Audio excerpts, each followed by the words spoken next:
All right, over 350 people now watching live in the chat box. Thank you guys for all the support out here as we keep moving down on our opening lines NFL show, Cincinnati and Chicago. Joe Burrow versus Andy Dalton.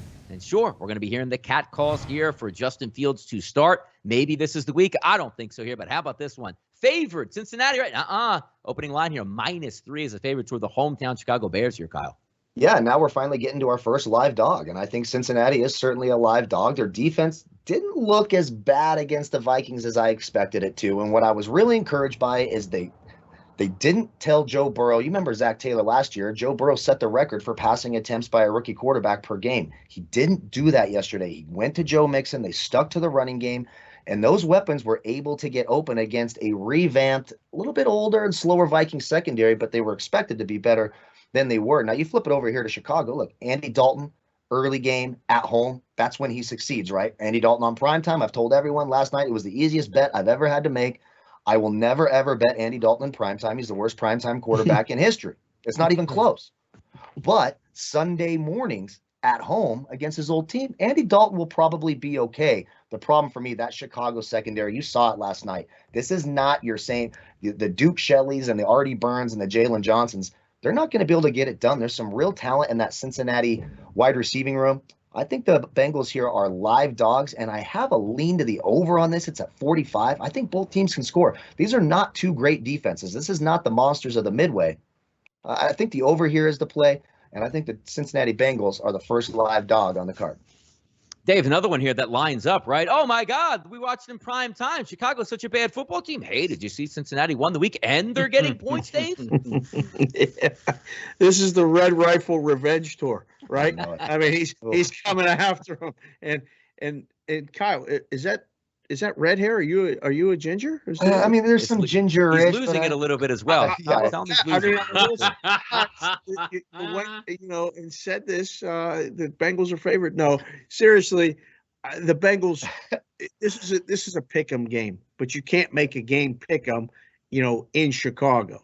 So I think Cincinnati, obviously, their ceiling's a little bit higher. The Bears are who we thought they were. I mean, are you surprised by anything you saw? They played the Rams. They looked like crap. The Rams defense is good. It's only a matter of time before Fields gets in there. I thought that when he was in there, they just looked like they had a little more energy. It's not Andy's fault. It's just the kid's ready to play. The coaching staff's waiting.